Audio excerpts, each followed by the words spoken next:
Un autre exemple, les frères, c'est avec le prophète Ibrahim.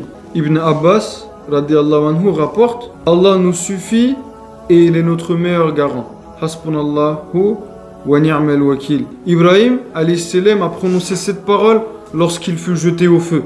Vous savez tous que Nemrod, il avait décidé de brûler vif le prophète Ibrahim après que Ibrahim, il a cassé toutes les idoles, toutes les statues que les gens, que le peuple de Ibrahim adorait et qui, entre autres, Nemrod lui-même adorait.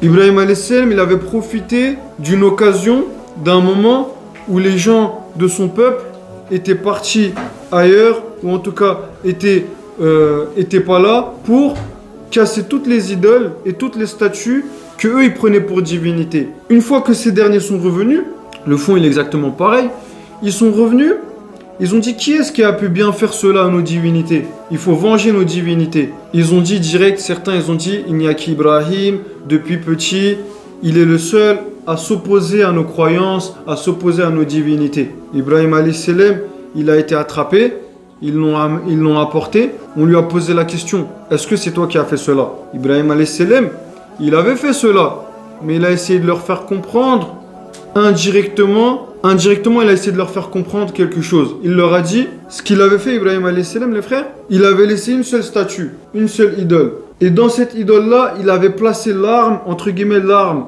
du crime, l'arme du délit. C'était une hache que Ibrahim alayhi salam, il avait utilisée pour casser toutes les idoles. À la fin, il l'a laissée entre les mains de la grande statue. Ibrahim, il dit: regardez, c'est pas moi qui a fait. L'hache est entre les mains de telle idole, de telle statue. Vous voyez? Là, les gens, ils ont dit quoi? Ils ont dit: mais Ibrahim, voyons, tu sais bien qu'une idole, qu'une statue ne raisonne pas, n'a pas de force, n'a pas de pouvoir, ne peut pas bouger, donc n'a pas de volonté. Comment tu veux que cette statue, celle-là, puisse avoir cassé toutes les autres, avoir fait cela, avoir pu casser toutes nos divinités? Et là, Ibrahim alayhi salam, il dit: bah voilà ce que j'essaie de vous dire depuis toujours.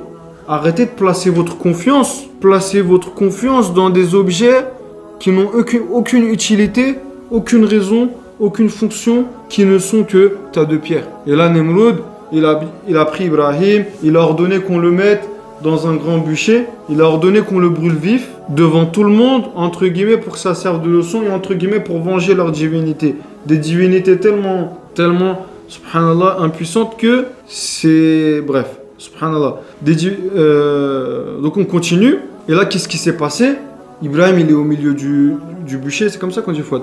Ibrahim, il est au milieu du bûcher, et là, si je dis pas de bêtises, on commence à mettre le feu là où il y a Ibrahim alayhi salam. Ibrahim, imaginez quelqu'un, déjà on lui braque une arme dessus, comment il panique, on le voit. Que ce soit peut-être pour certains dans la vie de tous les jours, que ce soit dans les films, on le voit, mais Ibrahim alayhi salam, qu'est-ce qu'il a fait? Il était au milieu des flammes. Allah, il envoie l'ange Jibril. Il dit à Jibril alayhi salam: va secourir Ibrahim, mon serviteur Ibrahim, mon bien-aimé Ibrahim. Allah, il dit dans le Coran: wattakhadallahu Ibrahim halila. Allah, il a choisi Ibrahim comme ami privilégié, comme ami intime. Et là, Jibril, il vient, il dit à Ibrahim: demande-moi de l'aide et je t'aiderai. Ibrahim alayhi salam, il dit quoi? Il dit ce qu'on vient de dire, les frères. Il dit: hasbunallahu wa ni'mal wakil. Allah, il me suffit comme garant. Jibril, il vient proposer son aide. Ibrahim, il dit: même ton aide, ô toi Jibril, chef des anges, messager de Dieu, entre les prophètes et les êtres humains, entre Allah Ta'ala et les prophètes, le messager c'est Jibril alayhi salam.